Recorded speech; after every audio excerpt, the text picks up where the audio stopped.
Everybody got their question cards in?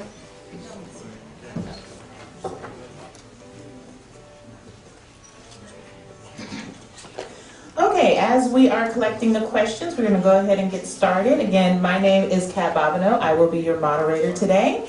A little bit about me. I was born and raised in Oakland, California. I have a background in biology, and I am here because I was asked to be the moderator. I have experience talking in front of great audiences as yourself, and I'm so glad to be here, and we're going to talk about transportation today. Since we are a little late, we're going to go jump right in. Our agenda is going to start with a welcome with our mayor of Pinole, Pete Murray. Afterwards, I will introduce the panel. We will have a discussion from each panelist, and as your questions come in, I will read the question to the panelists for them to answer. I hope that is all good with everyone, so we're going to get started. We will welcome Peter Murray to do the welcome. And that's called a double welcome. So good evening, everyone, and thank you for being here. I want to thank our guest speakers tonight that are here to address something that we've talked about forever and ad nauseum, I guess is the word. Speaking about the issues of transportation down the I-80 corridor and how it affects our communities.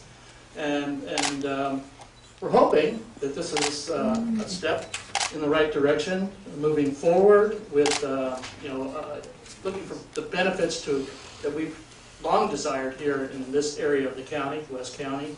And again, you have the opportunity tonight to ask questions of the panelists here, and then later, perhaps after all the questions have been talked about, answered, we'll have comments that perhaps the speakers can either answer or take home with them and think about and perhaps get back to us with another meeting down the road here with distinct answers to the questions and comments that we do have. So with us tonight we have our newest assembly person, Buffy WIcks. Good evening. Hi. We have Lateefah Simon, our BART representative. If you remember, she was here just maybe about a month ago to talk to us, and we appreciate that she's here tonight. We have our WCCTAC representatives from the city of Hercules. We have Chris Kelley. Hello.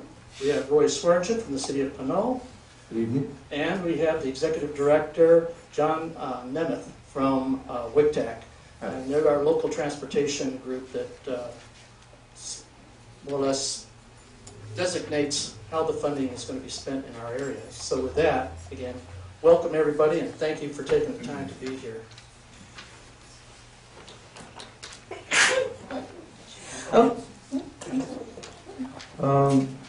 Just a question of kind of logistics. You kind of have your back to the audience. I don't know if you'd like to move up any of these chairs up here so you could face that direction. Since you're the moderator, it would be easier for you to call on people. So I don't know if that's a good suggestion or not. Sounds good. You don't have too much to move. Okay.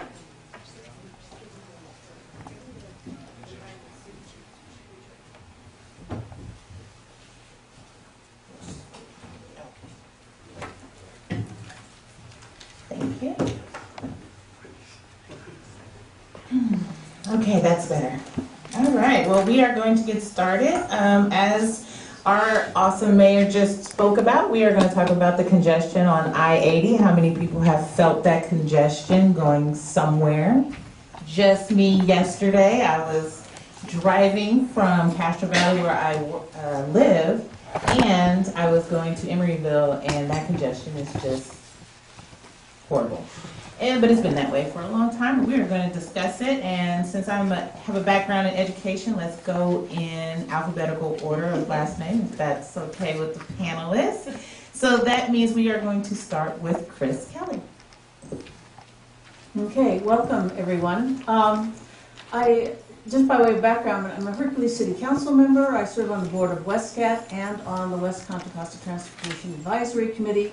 That's called WCCTAC, along with Roy Swearingen and John Nemeth. Oh, that's true, and Lateefah is there as well. So we all know each other, and we're all very much concerned and bothered all the time by the increasing traffic on Highway I-80. Highway I-80 is not like the other freeways in our area. We are truly an urban corridor, and I think to solve the problem, we will have to do something drastic. We had at WCCTAC an I-80 subcommittee meeting that discussed a lot of possible solutions, but there are a lot of players involved. So if I could just go over things very, very quickly. Right now, luckily, CHP has increased enforcement of the violations of the HOV lane, and that's helping a little bit. It's at least showing people that they can't weave in and out all of the time. A lot of times we think that at least 30% of the people who should not be in the HOV lane are in there. They're cheaters. And until we can get some kind of technology that could automatically determine who is a dog versus who is a person and give those people in the HOV lanes a ticket, we're probably still going to have a lot of cheaters there. But the CHP is really, really trying. So what can we do to reduce congestion on I-80? It's not just one thing, it's a whole bunch of things. And I'd like to say that transportation professionals have said that a 4% reduction in traffic volume, that is in cars, can lead to a 15 to 30% reduction in congestion on a freeway, depending on your local conditions. So even taking a few cars off and getting people into other modes of transportation, what we would call a mode shift into transit, can really have an important effect. Now, there are a few things that are in the works. In my city of Hercules, we are working very hard right now to get the Capital Corridor train to stop. We are well positioned to have that happen, and our designs are all ready, and when we can do that, we could take off 500 to 1,000 cars a day. A lot of people are showing much more interest in taking the train from Hercules. We also plan to have a ferry, and the ferry is showing increasing interest by all of our residents and a lot of people to the north. So that's important. Also, express bus service. As you know, we have the Lynx bus that goes from our Hercules Transit Center into San Francisco, very popular. We just added on 3 double-deckers, and that's a service that is growing by 9 to 12% a year in passenger ridership. Also, we have an express bus study now happening at WCCTAC, looking into express buses from either WestCat or AC Transit into Emeryville, Oakland, and Berkeley. So that could provide something. But those will only be successful if the HOV lane is not degraded. So what can we do about the HOV lane? Well, I would say right now for a start, if we could get our state legislatures to at least not allow 2-seater vehicles in the HOV lane. That would be, sports cars and trucks and vans with just 2-seaters. And make sure that it's only 3 people in the HOV lane. I would even go so far as to say maybe we should make it 4 people in the HOV lane. And I'll let you know that down in Los Angeles, the LA Metro has an experiment right now on Highway 10 to have 5 people only in vehicles in the HOV lane. That's a 1-year experiment. And I would contend that if that could happen, if the buses could go by really fast, then people like me who drive to Emeryville every day, in my car, we'd get out of our cars and we'd jump on some kind of transit in order to get to where we're going faster and faster. One last thing I want to mention, and that is I was at a CCTA meeting, that's Contra Costa Transportation Authority. It's the large overarching organization for transportation in our county. They have just approved an experiment of something called bus on shoulder, which is used in Minnesota, and there was an experiment in San Diego. And what's going to happen is they're going to take a stretch of Highway 80 from Walnut Creek, 680, from Walnut Creek down to San Ramon, and experiment with running buses only during commute hours on the shoulder. That would allow the buses to go really, really fast. They do this in other places, and if it works out, and it seems to be successful, I might petition for that to come here in order to solve our problems on Highway 80. So that's a basic overview. And I think I'm going to give you a round of applause. She's a knowledge bearer. Thank you so much. In this region. Hi, my name is Lateefah Simon, and thank you all for having me here tonight in Pinole and also in West County. 9 months ago, I moved to West County with my 2 little girls, and I live 20 minutes from a BART station.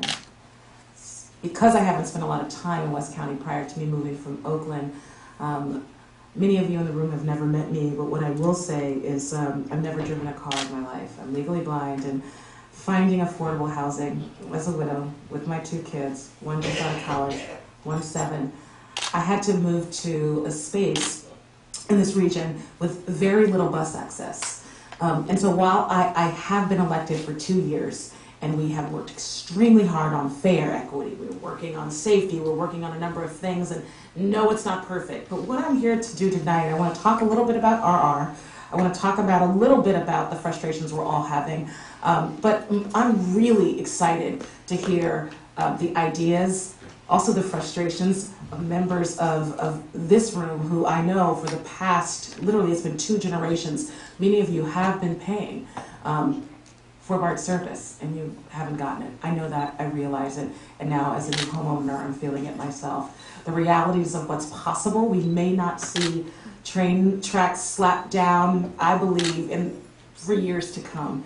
And at the same time, how can we, to your point, think about dreaming big and figuring out not only how to get people out of their cars, but increasing transportation access for disabled people, for elderly folks, for parents, and for the growing community that's growing around us. So I just wanted to I'll take 2 minutes, and there was a number of you who emailed me, who asked me to talk about what's happening with the $3.5 billion that you either voted for or didn't. Where is that money? Where is that resource going into? Measure RR was voted into action in 2016, 2 years ago. And I want to say that the first allotment of those bond monies have been issued.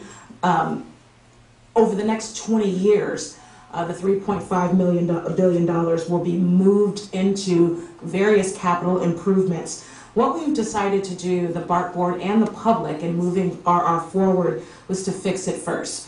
So as soon as I became a part of the BART community, it's been a little bit over 2 years, many folks in this region pushed me to really push forward expansion and understanding that we did not have the resource. I learned a lot about why RR was so important, from the dilapidated infrastructure in the tunnels to reestablishing track that's not 45 years old. 95% of the bond monies over the next 20 years will again be used to create a system that literally doesn't fall apart, not just in a catastrophic emergency, but on a Thursday, on a Tuesday. Our system had reached the end of its life, so for the next few years, you will actually be seeing both the pain of us reestablishing our systems, again, over 120 miles of new track. We're really spending a lot of time working to make sure that the Transbay Tube is not only safe, but that it won't leak during an earthquake or a storm. I want to make sure I answer more questions about our morning service and the work that's being done overnight. Why and how does that correlate with the 880 congestion? We decided in moving this bond forward that we really needed to fix the house. BART was established almost 45 years ago to create an opportunity for 150,000 folks to move through that tunnel every single day. BART is now with literally the same fleet, while we're getting more fleet, the new fleet in process, and folks are training on those new fleets, but we carry almost 500,000 people every single day. And without a new computer control system, new cars are not going to move through the tunnel quicker. Without more capacity, and we will be bringing on new trains. You'll see them this year. A few of you might have seen 1 or 2. We can put more folk on those trains. High-speed rail is the most expensive form of public transportation. In the BART system, within the 4 counties that we serve, we have 26 public transportation providers. What I'm interested in is not only myself getting to work on time in the morning, being 20 minutes in a car from BART, but figuring out how to move the region forward in 5 years, and like the creators of BART, thinking about 40 years out. So not only am I open to the suggestions, I'm extremely excited that our new assembly member is open as well. And we have an amazing, amazing group of panelists here to to hear and to think and to be in dialogue with you about how to push our mission forward for accessible transportation. Happy to be here. Happy to hear your thoughts. Thank you so much, Lateefah. Let's jump on to the edge and start with John and then work our way back. Always on the edge, right? I'm John Nemeth. I'm with WCCTAC, and I actually work for 3 of the panelists. They're my bosses, 3 of the 4. And, you know, all of the other panelists have to think about a variety of other issues. If you serve on a city council, you're thinking about a lot more than just regional transportation. And Lateefah at BART is thinking about the whole BART system and what's going on with BART and what Measure RR is doing.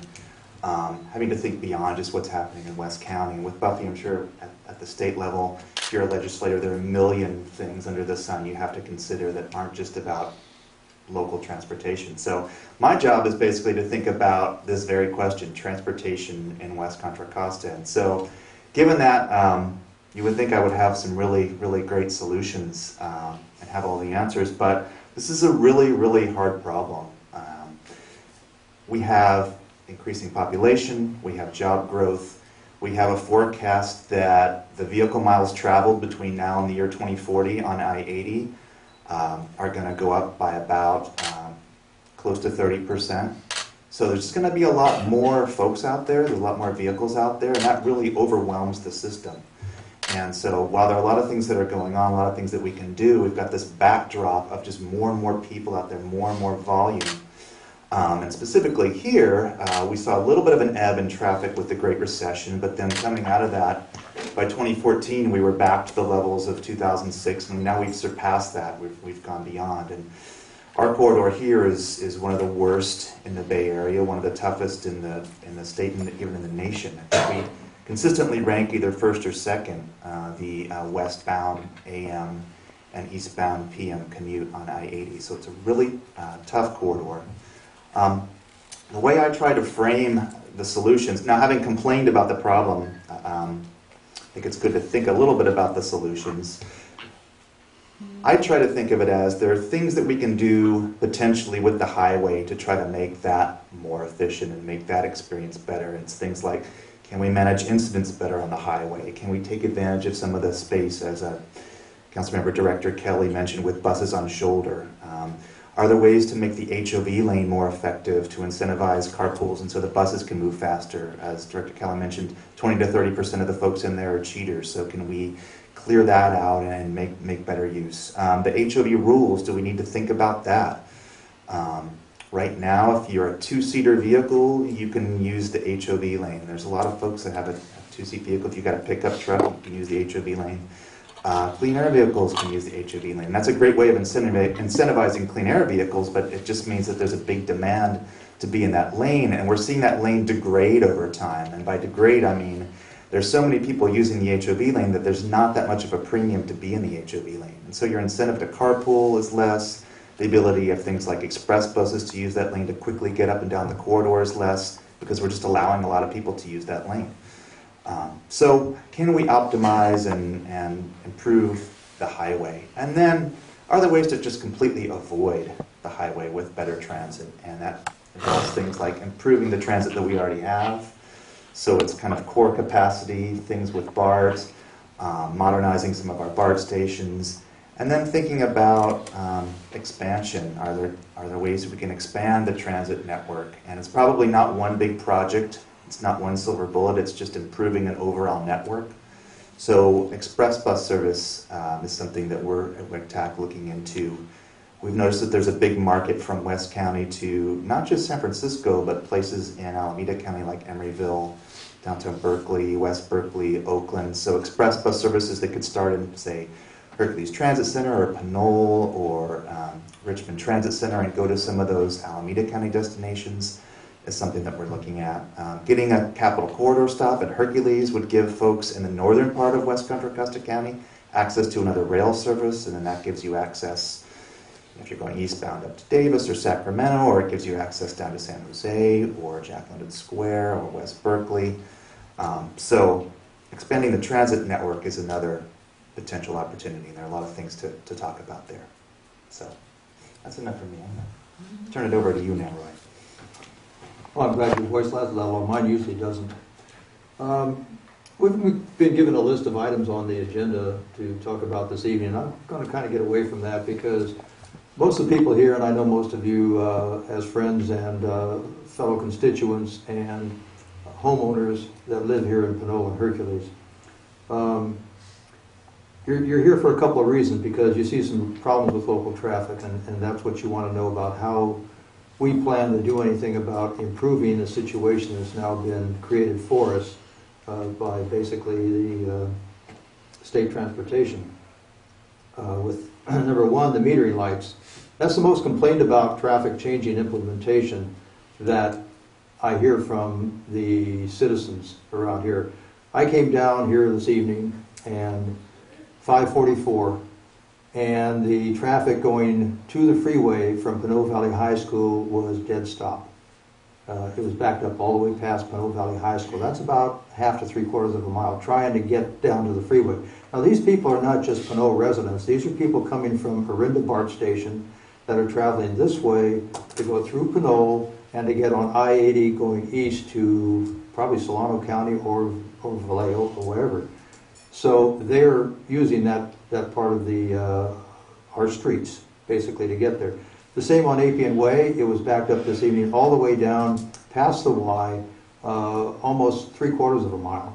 And a lot of this is due to the metering lights, because people are trying to find alternate ways to get through our communities. And it's created in all communities, because I see it in El Cerrito, I see it in San Pablo, and I see it in other locations where the metering lights occur. Now, the studies have said, and I heard this at the last WCCTAC meeting, that there are definite improvements on the freeway traffic according to their statistics, and they gave us a nice graph that shows that we were here and now we're here. Isn't that wonderful? We've increased it because of increased the traffic flow because of metering lights. But what has happened is the traffic flow may have increased, but what has caused that? Not the metering lights. What has caused that is people using the arterials to get away from the freeway and to get away from the backups. Therefore, they're traveling through towns like El Sobrante, Pinole, San Pablo Avenue, Appian Way, Pinole Valley Road, all these arterials, and even just to get to Hercules, they're using our arterials to get there. So that's backing up all the traffic there. So you're seeing a little bit of improve on the freeway, but you're seeing a big degradation of traffic throughout our communities. Diamond lanes and express lanes. I guess I'm a dissenter on diamond lanes and express lanes. I don't think that they help our traffic situation at all. And the more people you put on them, and I disagree with my colleague, is that if you put 5 people in an automobile to get on the diamond lane, no one's going to do it, and you're going to wind up with the people who have 3 and 4 and 2 all jamming themselves back into the other lanes and creating more of a backup in those lanes. Are people going to get out of their cars? No, they're not really not. That change will take place, but it's not going to be for the next 20, 25 years. That's the mode of transportation now. We do all we can with buses and BART to try to give people an option to get to where they want to go, but the buses and the BART can only make, there's only so many of them, and there's only so many seats and space on BART. And BART, if you've ever been on it during the commute hour, is stand-up room only. You can barely force your way onto BART. So people, sometimes that's not an alternative either for them to get from A to B.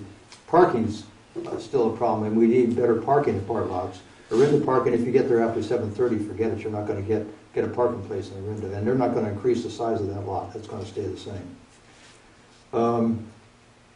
What are the answers to future traffic congestion? And as John said, I don't have a crystal ball, and I can't come up with total solutions, but I've got a couple of ideas that will help some, I think, and one of them is staggered work hours. And for people who have to use the freeways to get to work at 9 a.m., could possibly change those hours to get them there at either 8 o'clock or 10 o'clock, and change the hours that they leave from 5 o'clock to 6 o'clock. Now, I don't think that works in Pinole, but where it might work is in places like San Francisco and Oakland, who are creating most of our traffic problems because people can't afford to live over there. Which brings me to the next subject, which is lowering the cost of living expenses in Oakland and San Francisco, building more affordable housing in Oakland and San Francisco where people work so that they can afford to live in those locations. You can't, I don't know any of you in this room, I know I can't afford to pay $3,500 a month for an apartment to rent in San Francisco. So that stops a multitude of people from going to the city, but the city keeps creating more high-risers, more offices, attracting more people to come from the outlying areas into San Francisco. The other option, too, is for encouragement of outlying areas such as Antioch and Brentwood and Oakley and those places, which they're already in the process of doing, is to start moving industry into that area so that people that live out there don't have to drive to Oakland, to San Ramon, to San Francisco to get to work. They can get to work in a short distance, and that can ease the traffic flow. Those are things that can happen, but it's all a time project. I go back about 1986. How many years is that? Too many. 35 years, I think. I was on the Contra Costa Transportation Commission that put together Measure C, which was the first transportation component for Contra Costa County. And at that time, Pinole was put on the list to get a BART station going through Pinole all the way to Crockett. We were on the list. Well, as you see, after 35 years, we're still on the list. The problem now is that BART really can't get to Crockett from the Richmond or even Contra Costa College because the angle is greater than 3 degrees. It's 5 to 6 degrees to get out here, and BART can't do that. So your best hope is an E-BART or another type of rail system that can move people from the Crockett area, Hercules multimodal station, those places down into Richmond or San Pablo where they can actually reach a BART station. That's an option. That too is probably 5 to 10 years away. So I'm trying to give you some hope, but the hope's a ways out. I think in the future we're going to see the new express bus option. I really favor adding a lane for buses only, if that's somehow possible, and using the express bus, which would encourage more people. And then we also have the we'll call them dual-decker, but it's the dual-size buses that can fill twice as many passengers now. And that should encourage more people to have room to get on a bus, and that bus can also have computer Wi-Fi service and stuff like that, so people could actually work on their way to work on the bus. And so the new buses, I'm thinking a couple of these now, don't they have that option? WCCTAC has that Wi-Fi service.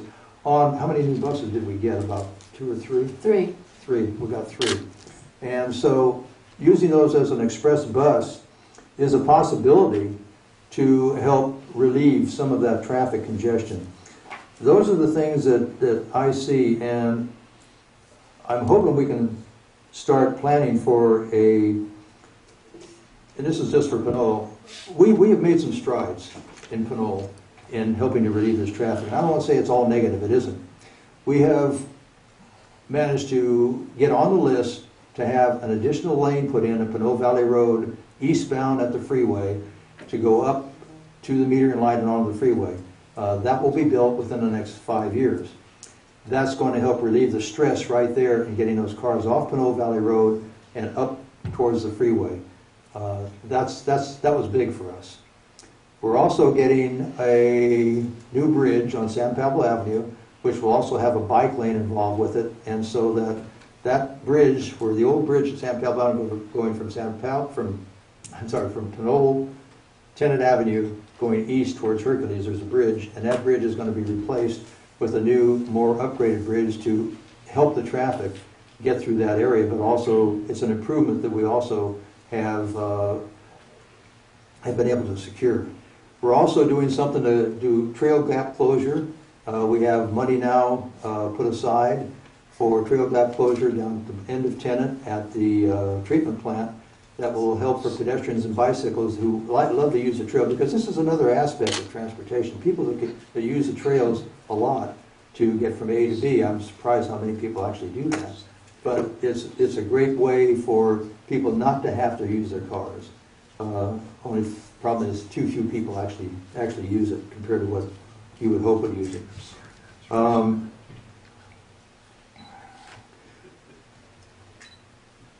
WCCTAC has done a lot in the past 10 years to try to improve traffic situations locally, and finally with the completion, almost completion of Central Avenue and the completion of the Dam Road off-ramp areas, you're going to see some relief in traffic in those areas. And I've seen it because I've been down there using those new stoplights and everything. And they've done a good traffic engineering job.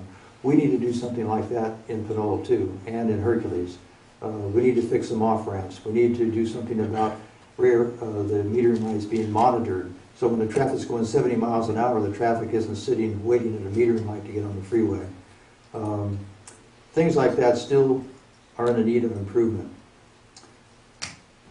We're also looking at the possibility of putting another traffic lane at Pinole Valley Road on the freeway going westbound. And that lane would extend to maybe 4 or 5 car lengths on Pinole Valley Road. So the people making a right turn onto the freeway would have their own lane to get into, and the lane that goes through into Pinole would be available to all cars, to cars that want to go straight through. That could relieve some of that traffic tension too, because that's another complaint that I get from people, especially the people in downtown and people who live on the other side of the freeway, who have a lot of problem getting through the traffic congestion there. That's what's happening in Pinole, and there's a lot of larger things on the map, and I don't see those as being something that, it's not going to change overnight, folks. And I know you've all out there, most of you are here because you have complaints, and I hope you're here because you have complaints, because I think the legislators and the transportation people need to know what those complaints are so we can maybe address them and at least get you to understand a little bit about what we're up against and what we're trying to do with a limited amount of space and limited amount of funds. So I ran out of voice. Thank you. Thank you. And last but not least, we will go to Assemblymember Buffy. Thank you. Thank you very much for coming today, and all the panelists who are on here. There's a wealth of knowledge on the issue, and I know a lot of personal experience in the room. And sorry I'm late. I was stuck in traffic. So it took me an hour and a half to get here from Oakland, and we went all kinds of ways. So I don't have to explain to you all the challenges. You live and breathe it, and actually breathe it every single day, because not only are you stuck in your cars, but I-80 becomes a parking lot. That's not good for our communities. It's not good for our children who are breathing the air. 39% of our greenhouse gas is coming out of our exhaust pipes. So there's a multitude of issues here. You know, the Bay Area traffic ranks top 5 worst in the world. That's saying a lot. There's some big cities out there. And as mentioned earlier, the commute in the Bay Area going westbound in the morning is the 2nd worst commute. Coming eastbound in the evening is the 1st worst commute in the Bay Area, which I'm sure, how many of you do that every day? That is rough. So I feel you. I feel your pain. I drive back and forth to Sacramento every day now, but there's a big difference between going 70 miles an hour and going stop and go 10 miles an hour, I think emotionally for you, experiencing that. So we have some challenges here in the Bay Area. I think part of it is caused by the housing crisis that we're experiencing. A couple panelists alluded to that. There's a term in real estate called drive till you qualify. So just keep driving out until you qualify to buy that house. So there's a whole terminology around this in the real estate industry. And many folks can't afford to live in San Francisco. Most people I know can't afford to live in San Francisco anymore, and yet that's where a lot of the jobs are. So I do think the jobs conversation and the housing conversation is very much tied to the transportation conversation. And so building more transit-oriented housing, incentivizing jobs being out in our communities here, I think these are all part of the bigger solutions. Now, we can't go and legislate that, right? There has to be ways to do that so that companies want to be out here or that people want to build housing and transit-oriented housing. But I do think that there are some things that we can do to help incentivize that. You know, when you look at what are some of the potential solutions that have been discussed here tonight, and I'll talk through a couple of these from my perspective. And you know, I'm about 3 months into the job now, and know that this is one of the issues that is really facing our communities and facing most people every single day here. And I hear stories of people who are living in Stockton and Tracy, commuting to Oakland and Berkeley to teach, to be nurses, to be cops. They can't afford to live here. They're on the road a lot. This is happening all over the Bay Area. It's not just in this region, but happening all over the Bay Area. So what do we do about it? You know, a lot of this stuff costs a lot of money. I think that's going to be the big question, is how do we fund a lot of the solutions? Some of those solutions could be another Transbay tunnel. As mentioned, BART is really at and beyond capacity. We have to do everything we can to make sure the current system works. And I know Lateefah and others are working on that very regularly. You know, can we elongate how many cars we have and make sure we're maximizing every train? Can we make sure the timing is done well with the system so that the tunnel is being maximized every single moment? But ultimately, I think we're going to need another Transbay tunnel. Estimates on that are, you know, between $12 and $15 billion. There's a study that was launched last year to look at the feasibility of what this could look like, where could the tunnel be. So there's a lot of open-ended questions about that, but our current system really is at capacity. I do think down the road it will require another Transbay tunnel. Better coordination of systems, of our transportation system, so that they're all talking to each other, so that they're more seamless in operation. We have a lot of transportation systems across the Bay Area, governing structures that govern those transportation systems. So coordinating those services better, I think, is a critical piece of this. Again, you know, focusing on the transit-oriented housing, focusing on getting jobs to be in the communities here so folks don't have to commute. How we pay for some of this stuff. There is talk right now, I don't know how public these conversations have been, but I've heard talk of the idea of doing a mega measure to help fund big, you know, infrastructure projects. I think when you look at how we build infrastructure in California and frankly in America these days, a lot of these systems we build are decades and decades old, and we haven't really invested in the infrastructure the way that we really need to as a state, and yet our population is growing significantly. And that's with regard to housing, it's with regard to transportation. There's a lot of areas where that impacts, and I do think these are all tied together. So there is talk of a mega measure. You know, they're throwing around really big numbers, 50 billion, numbers like that. LA did a big mega measure recently that they voted on to increase funding for transportation. I think the big question is, how is that paid for, right? And who benefits from it? That's, I think, always the question that we need to be mindful of. Being frank with you, I think the tech companies that are making a lot of money right now need to really have skin in the game in this and have a seat at the table, and a lot of those companies are getting a nice windfall from our president. And so I think if there are resources there, if they can bring real resources to the table to help fund real significant infrastructure projects, because a lot of their workers are using the roads, that's a conversation I'm very willing to be a center of gravity on, to make sure our corporate partners are paying their fair share in this. So there's a lot of big things I think we're looking at. I want to get a little bit more specific about some of the legislation that I'm seeing in Sacramento. I'm sponsoring a bill, I'm working with BART, sponsoring a bill that would allow BART to directly purchase and sell electricity off of the grid itself. That would save a lot of money for BART and make their systems more efficient and effective. And I'm cautiously optimistic that we're going to be able to pass that bill. But that's money that could go back into servicing BART. There's some bills that my colleagues are pushing, which I think make sense. Assemblymember Mullen is doing a Smart City Challenge, which creates a program for cities to compete for grant funding for emerging transportation technologies to meet transportation needs in communities. Senator Allen is doing putting together a statewide policy for automated vehicles.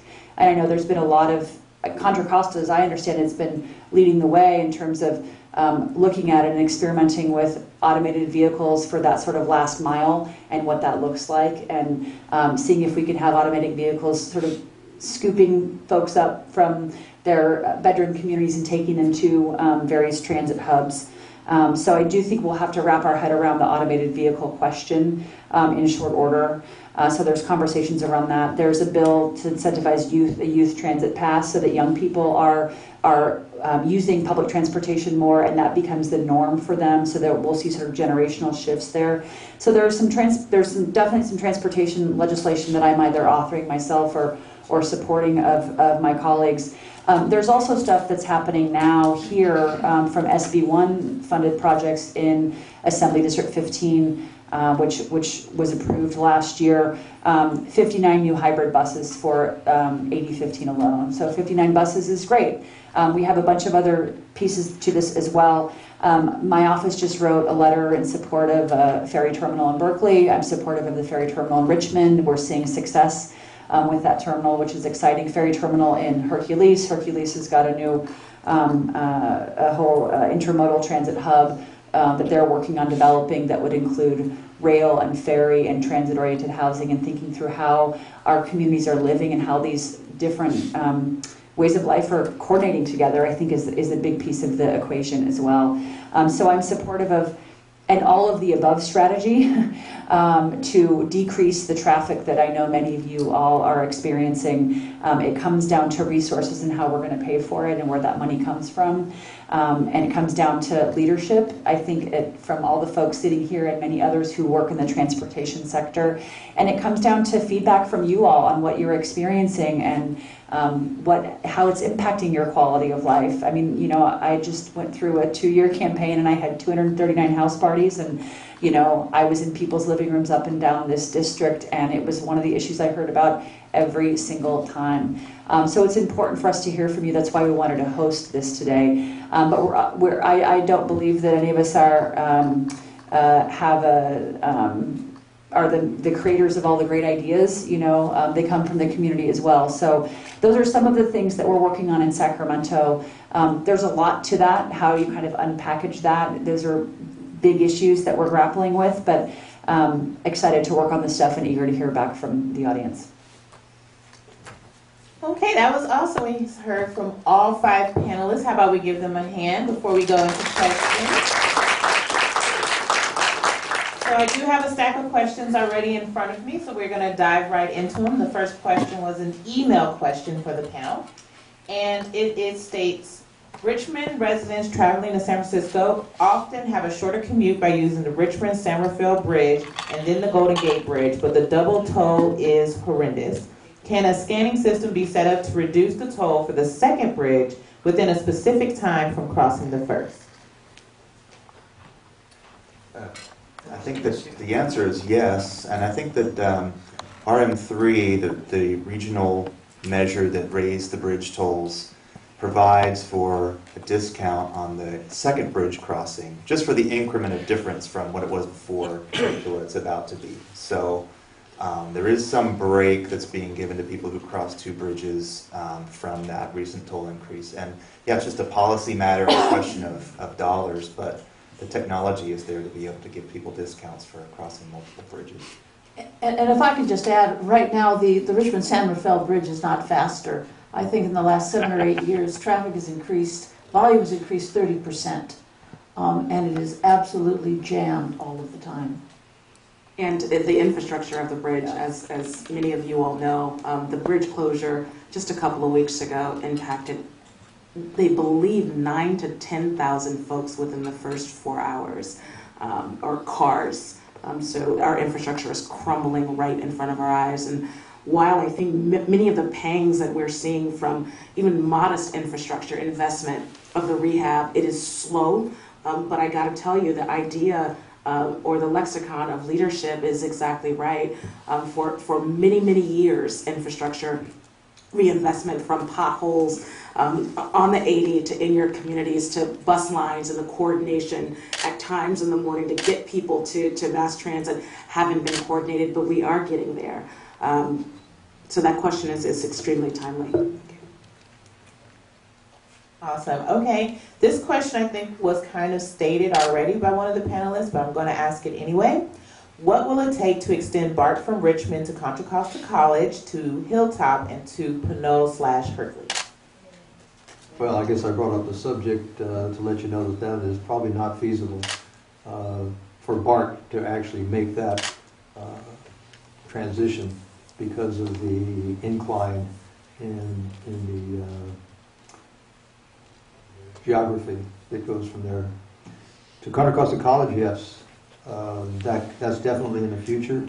I'm guessing between 5 and 10 years it will extend that far, and from that point we can provide another type of rail system, which I will let the author of that speak to that. Chris? Well, just to let you know, BART will not come out here to Pinole or Hercules because there's more than a 4% grade. And in the high-capacity transit study that was done a couple of years ago by WCCTAC, they estimated that it would cost $3.6 billion. I guess that's going to be about $4 billion. Now, in today's dollars. So it's just not feasible. It is not going to happen. However, the WCCTAC board did say we'd like to see extending from Richmond maybe to Contra Costa College. Now, even the BART system, it would cost a heck of a lot of money, or you could do light rail, but I have another solution, and that would be down Rumrow Boulevard, directly from Richmond BART to Contra Costa College, doing bus rapid transit, that is with dedicated lanes, platform boarding, doors that open sideways like the BART. And it's a relatively short distance. You could start that early enough that you could get people down to the college. So we might look into something like that. I think we have to have a lot of creative solutions. And again, I'm going to push the idea of getting people like me, office workers who don't need my car during the day, getting us out of our cars and into transit. And if we can make that efficient enough, people will do it. It would be really great to walk outside and to maybe walk a mile and be at a BART station. I'm also extremely frustrated that in my young lifetime, I may never see that unless we could figure out how to get that $5 billion from either the Department of Transportation. The argument, though, of many residents in this room and in this region, they believe collectively that they paid much into that already. And so we have to lift that up. And the frustration of folks in these bedroom communities who, again, I think it's important to talk about what we want to do, but to see elderly folks waiting 40 minutes for a bus every morning without the resources to use now ride shares. What is exciting, and being at the last WCCTAC meeting, and you might want to talk about this, and we mentioned it earlier, one thing is to see the double-decker buses on the 80 is extremely exciting. It's extremely exciting, and if we fuel into, let me back up. The Antioch extension took 17 years. That extension, and I absolutely am in love with Joe Keller. He was one of my wonderful mentors for maybe my last, but his last 2 years on the BART board. And what we talked about, it was such a deep, deep need. And they were able to move that project forward with a lot of push and pull. VTA, which is the transit agency in San Jose, they are picking up the full bill for the expansion in San Jose. I gotta tell you, with BART just this year, even with SB1, we are facing a $30 million deficit. Even with even with RR. RR is to fix trains, is to fix capital. But what I'm excited about is this reinsurgence of new leadership and ideas from folks, especially like you. I love that idea, and I think we should champion it together. But an idea to put more buses in, to really rehab and think about how to move those HOV lanes into real operation, to get massive numbers of people, in those buses and on the lanes, but also for us to think about ways to, whether it's BRT, but we're definitely not going to, I don't believe, lay down 3 rails, in the next five years. But we can figure out how to get rail. It might not be BART. Livermore, we won't be doing an extension to Livermore, but what folks have done is they're moving forth a plan in the region to extend some type of rail service. So we'll see that. It is extremely frustrating. And we do have to get it done in our lifetimes. Awesome. Was there anyone else before I go on? Okay. Next question. Are there shuttle bus plans to support transportation to and from the Richmond Ferry, and plans to expand parking at Richmond Ferry? John, you want to take that up? I was planning to go by the Richmond Ferry terminal today and see how the parking lot was doing. I'm not sure how much capacity there is there at the moment. I know that the ridership is doing reasonably well, and it's a pretty big lot. So I don't know if they've hit capacity yet with their parking, or if there's still some... Mayor Tom Butt says there is a considerable amount of parking there. And I know that he is also pushing for some kind of shuttle service, maybe an AC transit service, going down, 23rd, down to that Richmond BART. Many folks in my community have even in our housing development, have emailed me. And I don't know if anybody in the audience has had experience yet with the ferry. The ferry is amazing. I hear it's faster than BART. The parking lot is not safe yet, and so we do need more lighting. My My daughter, who just got out of college, is working downtown in her first real job, and she has a car. Her mommy doesn't, so she does drive it in the morning, very early in the morning, and there have been car break-ins. And so while the parking is free, the city of Richmond is really looking to figure out how to best, I mean, it's only been a couple of months, right? So we're going to have tweaks. But we can get better, and I think it'll be a collective strategy to figure out how to increase not only safety, in our mass transit, but also in our parking lots. If I could just jump on that for a moment, the Hercules has talked about getting a ferry, and increasingly, a lot of people are seriously interested now in getting a ferry in Hercules. And we are looking at that. We have ideas about taking it out to the point so we won't have to do dredging, maybe running autonomous vehicles back and forth from where it would be at the point back to our Bayfront Boulevard and our intermodal transit center. And it could also connect up with the train station with the rail. I think one thing we want to emphasize is there's not just one mode of transportation that we need to push. We need to push all of them. And as we've said here, they need to be interconnected. And anything that I can do to help on the ferry front?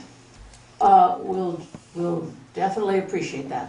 And I'll just add that one of the things that we looked at WCCTAC when we were looking at alternatives to BART and looking at ways that people could get around on transit better just within West County was rapid bus service and maybe even moving towards bus rapid transit type of service. And there are two really strong corridors in West County. One is San Pablo Avenue, which is kind of our main street. There's also a really strong corridor kind of north-south that would go from, well, could start as far north as Hercules and then Hilltop, but then from the college down to Richmond BART and then down to the ferry. That north-south corridor is one where there's kind of a pretty strong demand line there. And so being able to upgrade the bus service to be more of a frequent, rapid type of bus service, I think would be something that would really benefit people.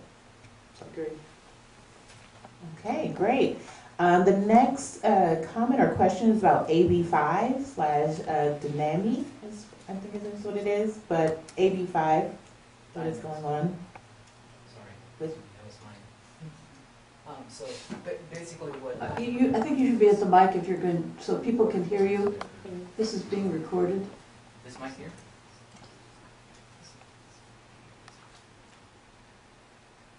Is it all around? Try talking into it. Hello? Yes, my name is Jacob Ryan, and my question is about AB5 Dynamics. AB5 is in legislature right now, and what it is about misclassification of independent contractors. And I've been in the transportation industry for about 20 years, where I provide the trucking, which builds the ferry terminals, which is SB1 work, which builds the highways, which will build the shoulder for your express buses. And unfortunately, what that bill does is it takes the independent contractors out of the equation. And if the independent contractors are out of the equation, how will that work get done? A simple company, if these truckers are made to be employees, a company's not going to purchase the 40 or 50 trucks just to complete that project. That's a lot of money invested, where these independent contractors have invested the money themselves. They've bought the truck. California's implemented many laws for them to keep in business, and they've gone by all those laws to stay in business, and now if all of a sudden they have to go out of business, what's going to happen with all those projects? The Richmond Ferry that we just completed, we did that. I sent the trucks to that job. San Jose BART, I sent the trucks to that job. I've sent the trucks to many jobs throughout the Bay Area for all the SB1 projects, which are small business. And the bigger businesses, how will they provide the work for that funding that's already been in place? Is what my question.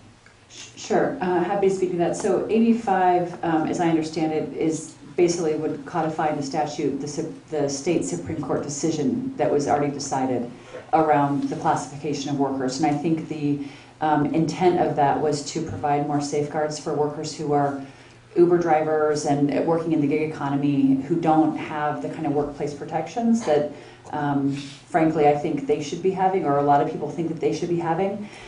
So I think that's the intent of the legislation. I know there are negotiations going on right now with regard to specific industries. I think the intent of the legislation is to really safeguard low-wage workers in particular, to ensure that they have a safety net, you know, that they're receiving the workers' comp and all the other kind of components that an employee receives. So I think there's ongoing negotiations on that. From my perspective as a legislator, I do believe we should be protecting our low-wage workers and ensuring that they do get the safeguards and protections that they deserve. And so I support the spirit of that. But I can't speak to your specific case, but I do support the spirit of that. And I would like, thank you so much for that question, and not necessarily related to this particular piece of legislation, but I do think it's important as we're talking about how we're rehabbing, whether it's potholes in my case, the BART system that will be running in 4 counties in the next 3 years, actually 5 counties, of RR, and I think this is important because regular good folks like us who have day jobs and who are, you know, working with our bodies and our hands and our minds, we're actually the ones really creating this new and improved infrastructure. With RR, you know, we will be putting over $100 million in the next 20 years into small businesses. Much of from the work that's being done in the tunnels to much of the laying of track, those are contractors.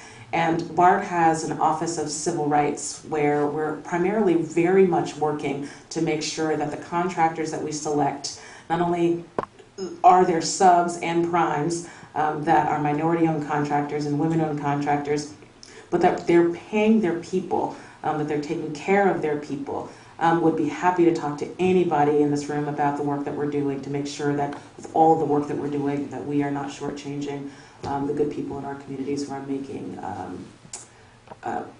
rehabbing really our whole system. So thank you so much for the question. It's extremely important. Okay, first part of this question I believe already was answered, but I will read all of it. With so many agencies competing interests, how realistic is 1, BART extending to Hercules, or 2, ferry docking at Hercules? I'll take we've talked about BART.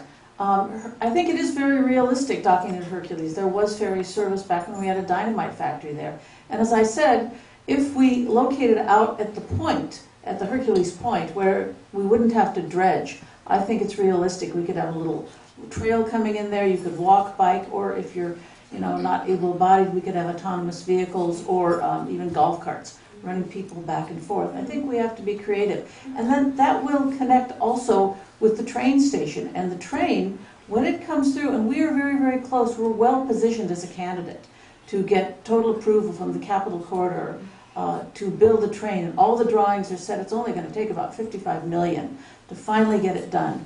Then you could hop on the train and you could get off at BART and then take BART, or you could go all the way down, say, to Emeryville, where I work now, or to Jack London Square. So integration, and I think it's realistic. Is there a timeline now that Hercules has on that, the ferry line being built? Buffy, if you can get us the money, it's going to come faster. I'm on it right now. No, yeah. We will. And you know, the sooner that we can get the money for the train too, and then that helps to bring the ferry. I will let you know that we have to build a bridge over the railroad tracks to get out there to the point, and also to serve people on both sides of the train. And I'll just add that Regional Measure 3, the bridge toll measure, has money for ferry expansion. And that's kind of region-wide Bay Area money. But presumably West Contra Costa has kind of a claim on at least a piece of that pie. And so I think it would behoove our policymakers to advocate either for expanded service at Richmond or potentially service at Hercules or both. But some of that toll money ought to come our way. We ought to benefit somehow from that. I would love to see it Hercules expanded service in Richmond and also Berkeley, and just do every opportunity where we can. We have to figure out the dredging piece of it and what that looks like, but any mechanism to get folks off I-80. And again, you know, like I said, if you just take a few cars off by getting people into other modes of transit, that's going to help the congestion overall on the freeway. What's interesting, I was on BART the other day and there was a woman sitting next to me, and she was in her late 70s, And she was telling me when she was a young woman like me that she was having meetings about the ferry coming to Richmond, and told me she would curse us if we didn't do better. So meaning it's taken 30 years. I do think that, again, the formulation of even us beginning to have this conversation, multi-agency with community, thank you for your leadership, the visionary sort of leadership that's been here, but maybe without the Sacramento support, or hopefully at some point we'll get Washington support. I think that folks in this community have been bonded. You've been bonded. We do need to figure out how to have non-traditional ways of support to get folks out of their cars. People love the ferry. Well, yeah, and I remember that the kickoff, or the ribbon cutting, what was it, 2 or 3 months ago, we had, 500 people show up? Yeah, It's a lot of community huge support. outpouring for Yeah. the Richmond Ferry, Yeah. yeah. Just want to add something to that traffic situation and the ferry helping people coming from that direction on I-80. What is that direction from where are those people coming from that would get off at Hercules? Where are they coming? They're not coming from Crockett, are they? Where would they come from? Well, they certainly come from, to get off in Hercules. Yeah, some will at Rodeo, Hercules, and maybe even from Solano County too, or from inland. They are coming from Solano County across the bridge because the traffic is backing up before Hercules. And you know, and the big question is, what can you do? You know. Well, and that's why we have our new assembly member right here who can start a conversation with her colleagues up in Solano County to see if they want to be part of the solution rather than continue to add to the problem. Because many people are moving up to the Vallejo, Fairfield, Vacaville area are still commuting to Oakland or San Francisco. Mm-hmm. Correct. And so they're a player. But so far they haven't acted like a player. So I just like to throw that out. I'm on it. Okay, next question is, would it be feasible to design a frontage or a service road alongside our freeway? Think Berkeley on I-80 between Gilman to University. Well, I'll take a stab at that. I think the problem is there's not enough right-of-way. There's not enough geography there to widen the freeway or build some additional road. So we're pretty much limited to the space that we have and the freeway we have. And so expanding it's not really an option. So we're looking at ways to either make that freeway function better or, again, just try to avoid it altogether. And there are a variety of ways that you can avoid it through transit, through working at home, through different staggered hours of employment or those types of things. But I don't believe, and maybe other panelists have thoughts about this, that there's an opportunity to add additional lanes on 80. And I don't think so either, even creating a frontage road. And like I said, I come from Emeryville, and the frontage roads in Emeryville through Berkeley, Albany are jam-packed. In fact, it's worse than the freeway. Okay. Oops. All right, next question is, how can Pinole as a community support improved mass transit options, BART expansion, improved West CAT coverage, etc. in Pinole? Well, I think obviously, it doesn't appear to most of the people here that much is happening, but a lot's happening, and we are part of that. And we are certainly, for the first time, we have, as I mentioned earlier, have gotten some funding, to pursue a couple of options that will probably assist us a little bit here in Pinole, because before we really didn't have a whole lot of things happening here in Pinole, but as far as us helping, we're doing what we can, and we're part of the, trying to be part of the solution and not part of the problem.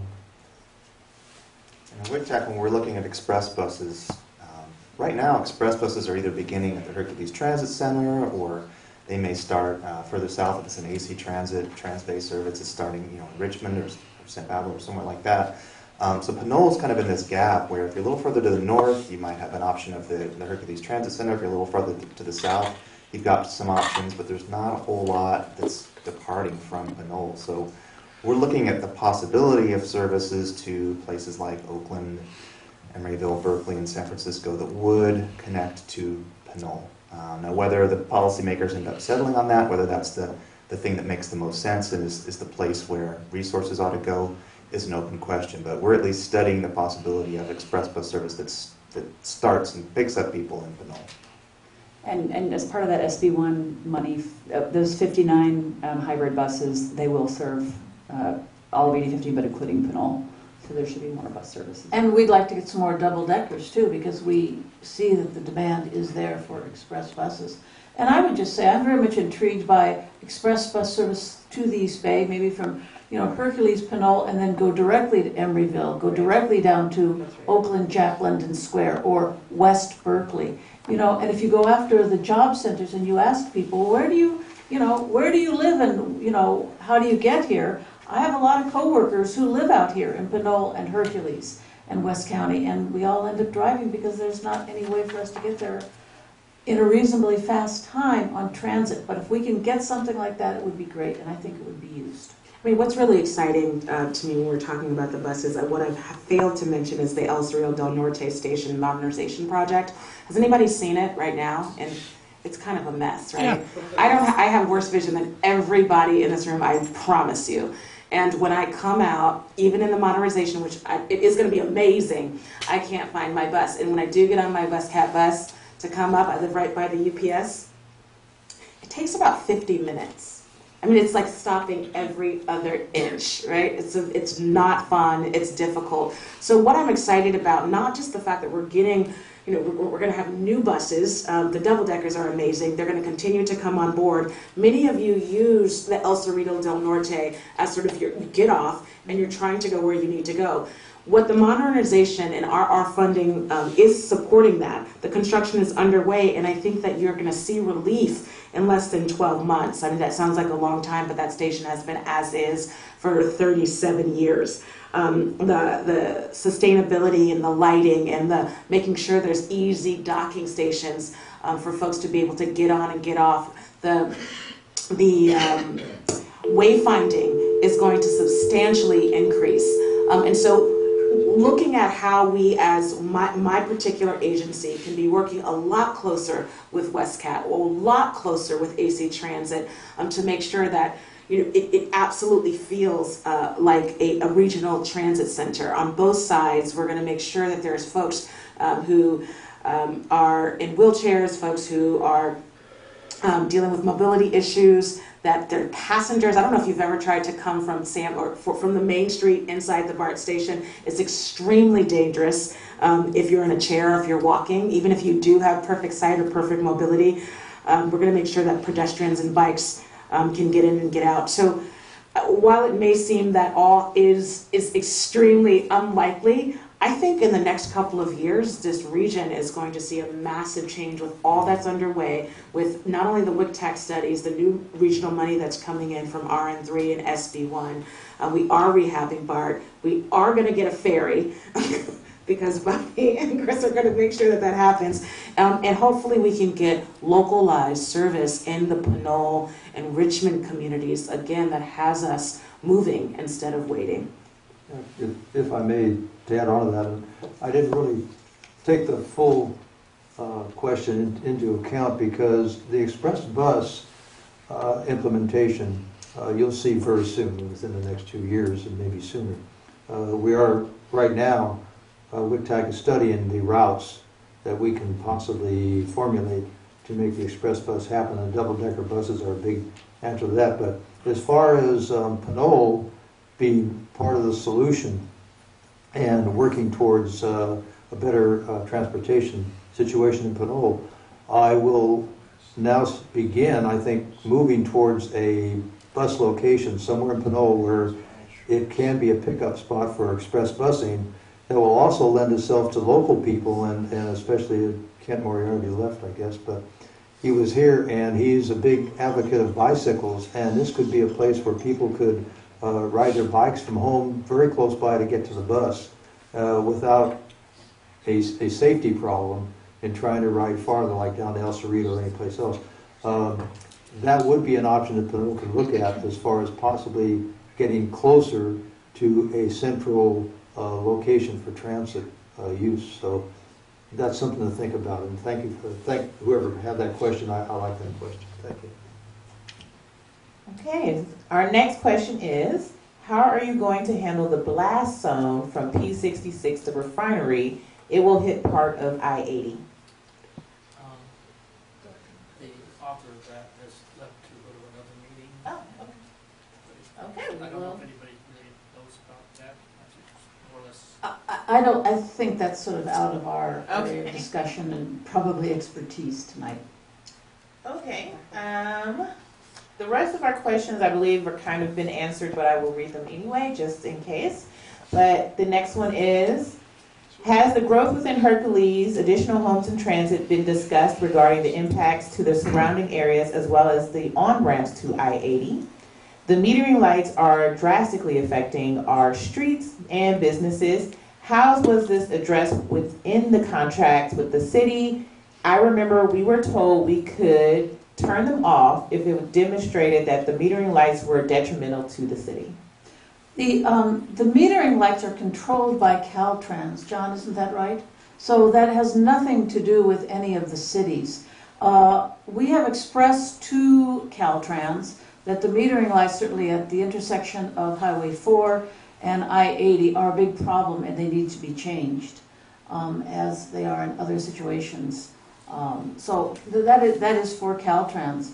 As far as Hercules, right now we're at about 26,000 people. Down at our transit-oriented waterfront, we're expecting at least 1,500 units of housing. We may end up with a total of about 2,000 units of housing down there. And the encouragement is to get people to get to work by using transit. That's why they would move there. So I'll just leave it at that. Okay, the last two questions, one was about the traffic problem, which I think we've already addressed, and the other one was extending BART, which we've already addressed. So at this time, if there was any comments or additional questions that might want to be asked, I do ask you that you keep the questions short, as we are also running out of time. But if you have a question, you can step down here and they will have a microphone for you.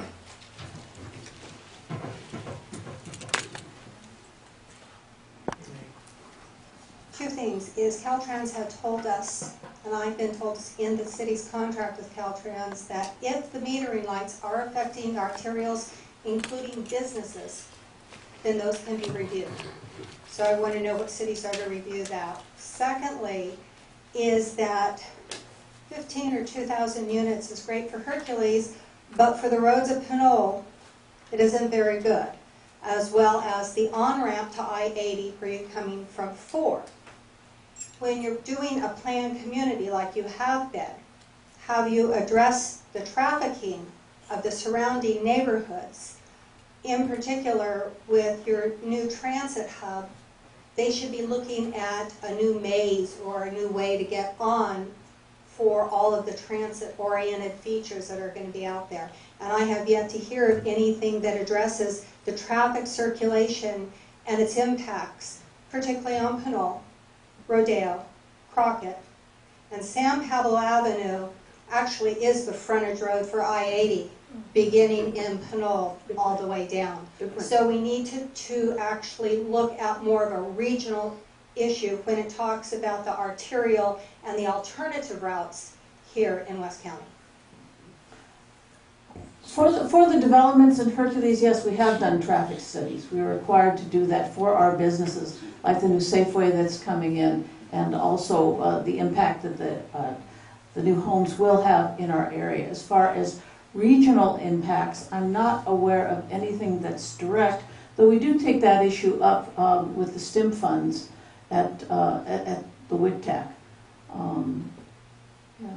John, do you want to add anything onto that?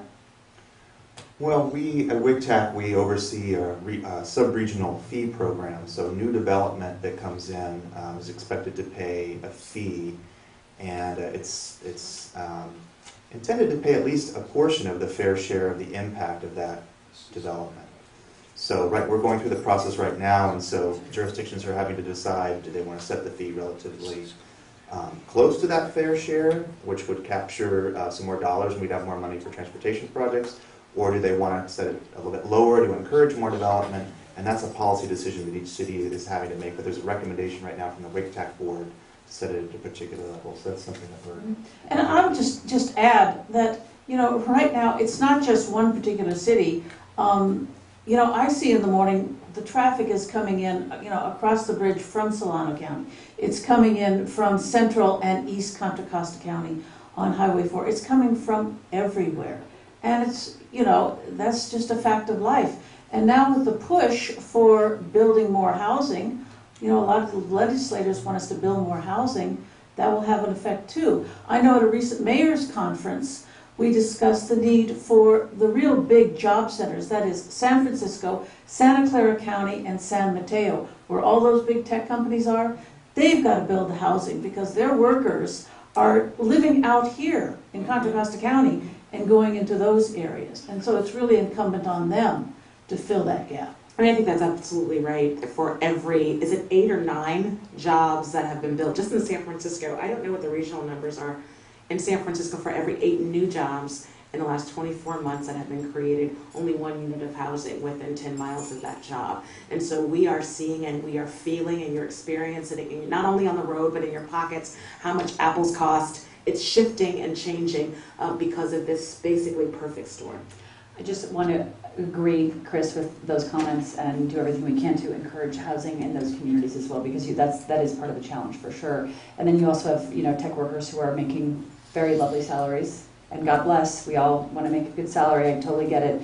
But they're competing with our lower income workers out here who are getting pushed out further and further and further. So right, and there those you know, hardworking low income workers, you know, the people who cut our hair and do our nails and mow our lawns, they're living out farther and farther in Antioch and Pittsburgh and all that kind of thing. And I do think I want to agree with your point and also say the emphasis around a regional approach is going to be critical on all this. So to your point about working with my colleagues in the East and the North, I agree. And I will say, you know, we have, in Sacramento, we have a Bay Area caucus, and it's all the legislators who are part of the Bay Area. We meet very regularly. A lot of the conversations around transportation and housing, because that is what dominates this conversation. And I think there is a lot of cooperation amongst my colleagues. I'm still getting to know all of them, but they're very open to trying to figure out how we can solve these problems together. Yeah, and I'll just add one other thing. I was recently talking to the mayor of Concord, and she went down to Silicon Valley and was urging those tech companies to build, you know, satellite centers in her area. The Concord Naval Weapons Station is up for development. And if we could get them to build satellite campuses closer, then a lot of those people will not be traveling on the roads. And we now have, sorry, I know we're belaboring this point, but I think it's an important one. There are now tech companies that are busing people from Sacramento to Silicon Valley every day. You know, because people can't even afford, they keep getting further and further out, so we definitely have to tackle this. That's why San Francisco and Oakland have to take an active part in the housing problem and create housing that allows the employees to live close to where they work. Right now, San Francisco continues to build office buildings, and there's more and more workers going to San Francisco because that's where the work is. And either the work goes away from San Francisco, or they have to allow the opportunity for the people to be there to go to work, rather than using all of our freeways, basically. Is that what it comes down to? Chris actually touched upon mine, was for Buffy, was what is the discussions happening with regards to Google, Facebook, Apple expanding campuses into the East Bay, and not just San Jose where Google's going, but further out east, because they don't all need to drive into Silicon Valley to work. So she kind of touched on that, but I don't know what you're actually doing in way of discussions of those. And as a biotech pharma person, South San Francisco is the hub, so it's very difficult to get there. Genentech has buses, but nobody else really does. So even with the Richmond Ferry going to San Francisco, it's a nightmare and very time consuming to get down to South San Francisco and then transport down there. So if there's express buses that are going to take you to Jack London, where there's 2 ferries that can get to South San Francisco, I guess the question is how is that interconnection going to happen? And is the ferry service going to expand down to Silicon Valley? Because there's a ton of people that go down there too. And by the way, if our train comes to Hercules, we can also get down to Jack London Square, and you can make that connection too, not just one mode. And just to reiterate some of this, but I haven't been in direct conversations with the tech companies about having satellites. I do think they need to build more housing, and frankly, the local municipalities who are in those communities need to allow them to build more housing as well. We also do have to be mindful about displacement, and so we could have a whole other housing conversation where I do think we have to build more housing. We also have to guard against displacement and make sure that we're protecting our low-income communities. There's a lot to that statement, right? But I do think those are the aims we need to go at. But you know, we can certainly have, I think, tech companies that have satellite hubs. BART is one of our TOD goals have been, you know, in the media a lot lately. At West Oakland, which is my station, I represent San Francisco to Crockett, 19 cities. One of our major ports of entry into the BART system is the West Oakland BART station. I'm working with a minority developer who will be developing a 37-story. It's going to just be amazing, both office and housing, and we're looking to make sure that there's 40% low income. But to that point, it's important. Part of our goals in our development, BART bought a lot of land 45 years ago. But in our new goals moving forward, when we build housing, we also want to have office space so that we can have reverse commute, and we can have folks literally going to our stations and there's work there.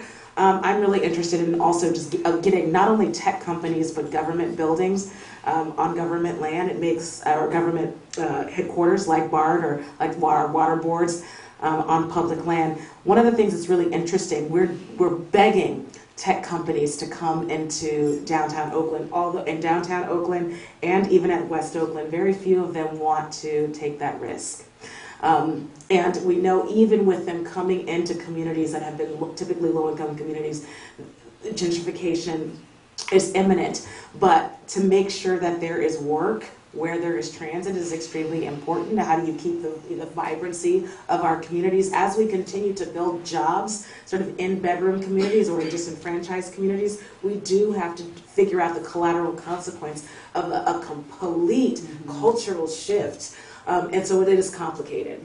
But I believe if we do smart development, where we're thinking about low-income housing, where we're thinking about if we're going to, again, have office, it should be office space that whether it's Class B or C to make sure that neighborhood institutions, small businesses can actually sort of be in these spaces. Tech is great, and you know, in 15 years or 20 years, when that sector shifts super deeply, our people will still be here.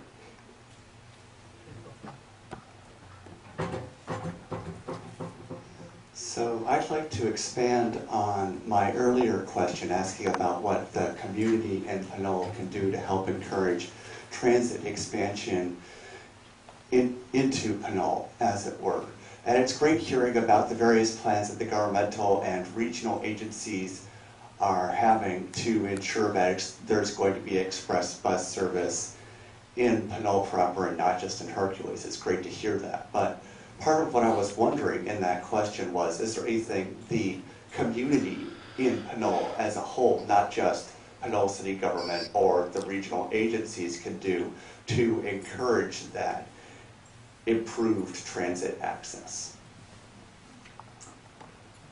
Well, I think the main thing that Pinole citizens can do, such as yourself and several others that are here this evening, is to stay apprised of the programs that are ongoing and suggestions, as you did tonight, of possibilities for Pinole to become part of the solution and more than part of the problem. And although we're not the problem, I don't think, and I don't think of us as a problem, I do think the fact is that Pinole can add to the solution by providing various other forms of transit hubs, so to speak, that may help our community in relieving some of the traffic that's going elsewhere. I think that's, along with trying to assist the other communities in the region, which is what we're doing, I think that is probably our role to play, because we are pretty much built out in Pinole, as most people well know, and we're not looking at a lot of more expansion in Pinole. So we're not going to go vertical, Don. No, we're not going to do that. At this time anyway. We may in the future, but that's down the road a ways.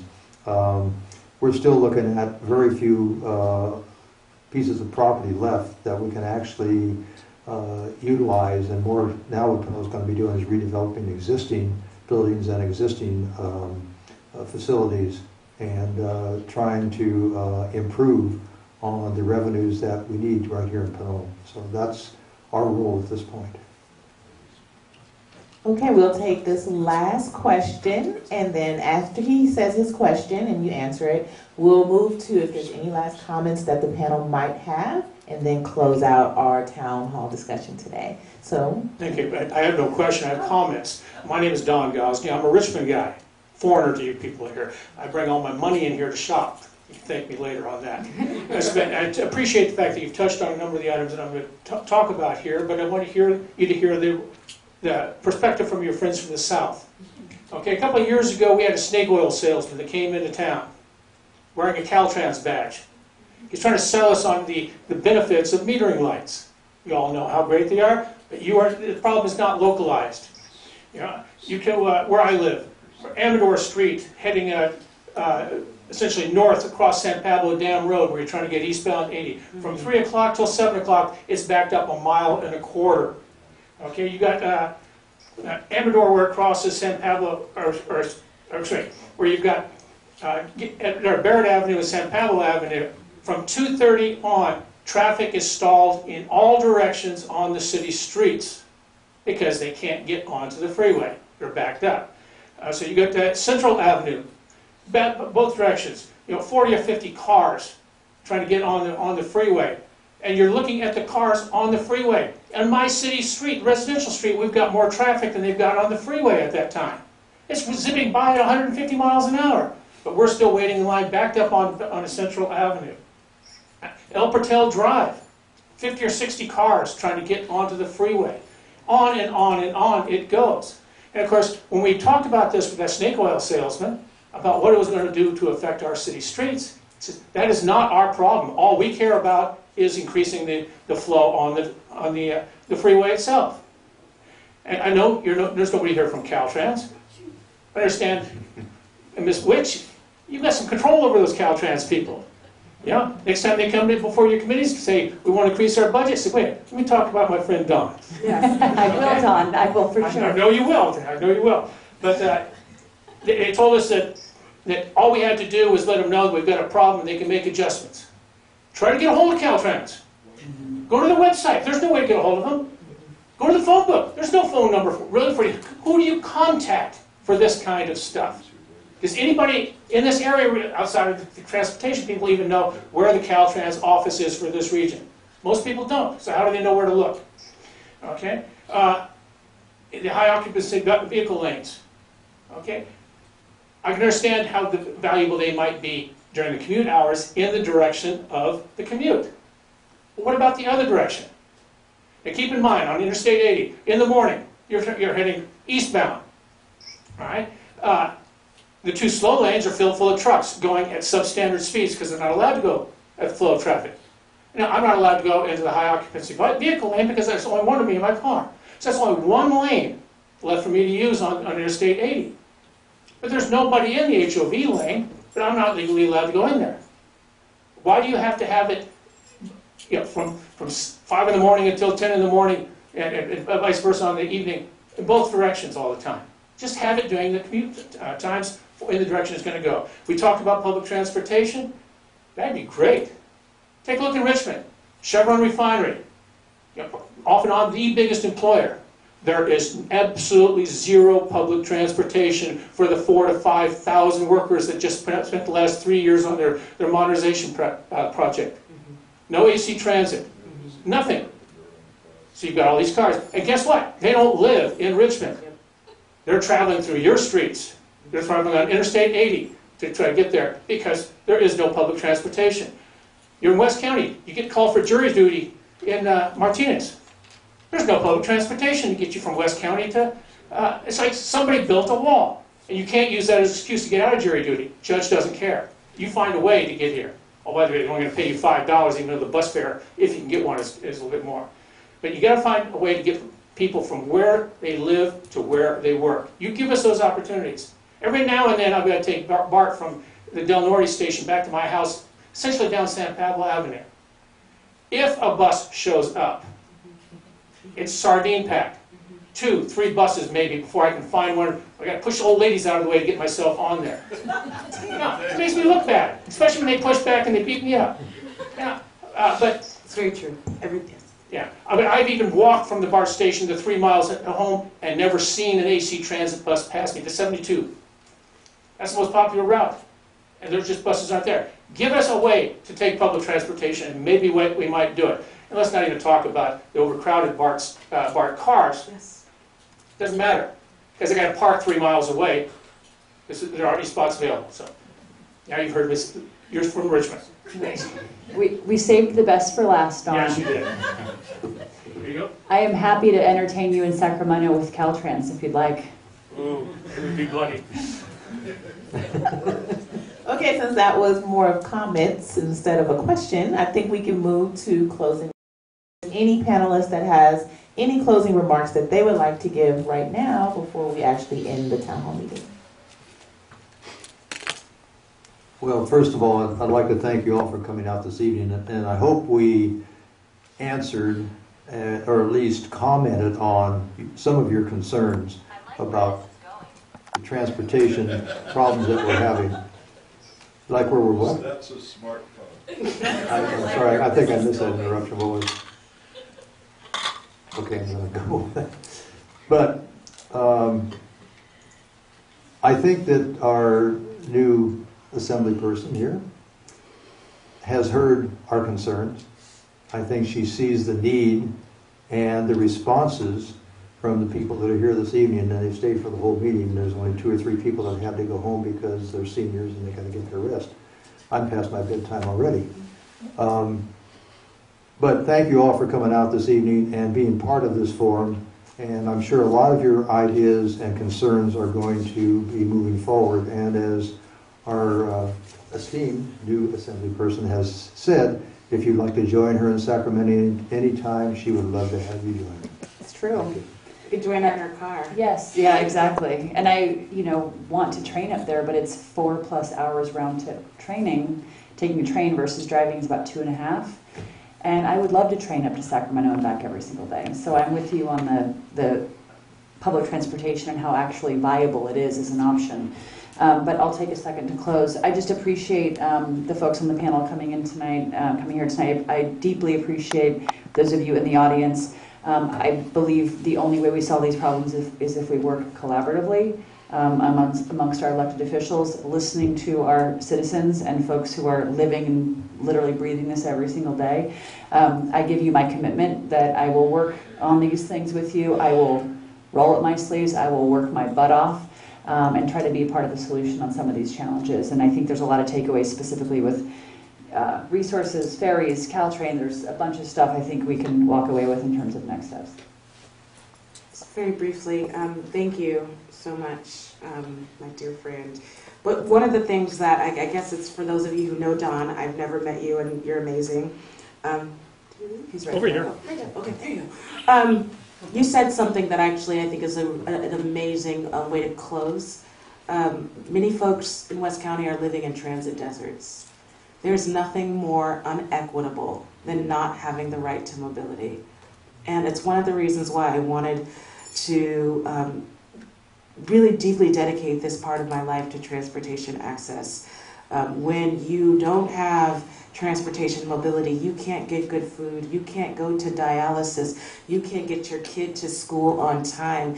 It is, when we think about justice, there's nothing more core than people being able to be in civil society. And for many folks, they have no access here. It has been one of the most shocking things, having grown up in San Francisco, in the African American community for many, many years, and moving to Oakland, being able to walk somewhere, the walkability in this region, of the lack of opportunities for disabled folks and elderly folks and mamas with strollers. We definitely, deeply need more spaces like this for you all to be able to push your anger and for us to figure out how to work together. For little JoJo, who is 2.5 years old, and my little one is 7, the next generation has to be in a better situation, so thank you. I'd like to just say a couple of things. First, to my friend Don Gosney over here. WestCat does have service that goes here from Hercules Pinole over to Martinez. I believe it's the line 15. And Not Richmond, though. no, it's not. That's a different area, so you have to talk to AC Transit about that. We also have a dial ride paratransit that helps folks who are disabled and seniors 65 and older get to where they want from point to point. So that's something that's really important to note. I would just reiterate again, the main important thing here is mode shift, folks, getting us out of our cars when we can. Whether you take the train, the ferry, the buses, all of that will really, really help. And I would say to Buffy, Assemblymember WIcks, we need your help up in Sacramento. We need you to talk to Caltrans and say, we have a crisis here. You know, we really, really do. And it's just going to be like that Joni Mitchell song. I-80 is about to turn into a parking lot. You should have seen it today during, you know, our commute. Yes, I felt for it. an hour and a half. The HOV lane was going just as slowly as all of the other lanes. So we need help, and that's going to take some pressure on Caltrans and on the lawmakers up there. And I think if we could find something, we could be a model for the rest of the region, if not the state. I'm committed. Don had a point that I thought was interesting, talking about ramp metering and wondering if that's a good thing or not. And I think the answer is actually pretty complicated, and there's an interesting takeaway there in that there's data that shows that it is making a little bit of a difference on the freeway. But then, of course, the price that you pay is that you're sitting at the ramp meter. So is it a net plus or a net negative? Well, it depends on who you are and where you're coming from. If you're coming from pretty far away, if you're coming from Solano County going to Oakland, you're going to experience a little bit of a benefit over a pretty long stretch, and you won't have to be at a metering light. It's good for you. If you're a local person and you just want to go one exit, you're going to be maybe sitting at that metering light longer than you're really saving in benefit. So it's a net negative. So what some people might say is, well, it's a net negative for you, but as a local person making a local trip, you shouldn't be on this facility. You ought to be on your local streets. But that's an example of how a policy that's a state-level Caltrans policy can end up having an impact on our local system. So it's just an example of why we need to think about all these things holistically and why agencies need to collaborate on the solution. And just one last thought. There was a question about BART extension and someone saying, is it agency competition that's keeping that from happening? And I think the other panelists explained it pretty well. Really, the barrier is just very large sums of money. I mean, we've got a topography challenge, it's a $4 billion project, and even if we were to get the buy-in of BART and our regional MTC, our regional authority there, we would still have to come up with a couple of $1 billion locally in order to pull something like that off, and that's just not in the cards.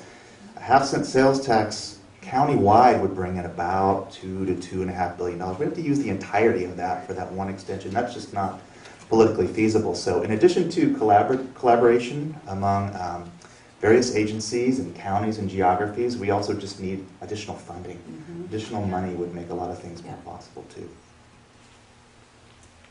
So I want to thank the panelists for coming out tonight and having our town hall meeting. And before you leave, there's been a request for photos. So we want to take a photo of all the panelists before you leave. And I also want to say thank you to the city and the mayor of Pinole for allowing us to be here today. Yes. I hope everyone that was here had an opportunity to learn something new, gain some insight from what's going on in part of transportation. And our panelists have been very open and very honest with what's going on. So I know that if you have more questions, maybe not tonight, but make sure that you email the right person, the right people. Thank you and good night.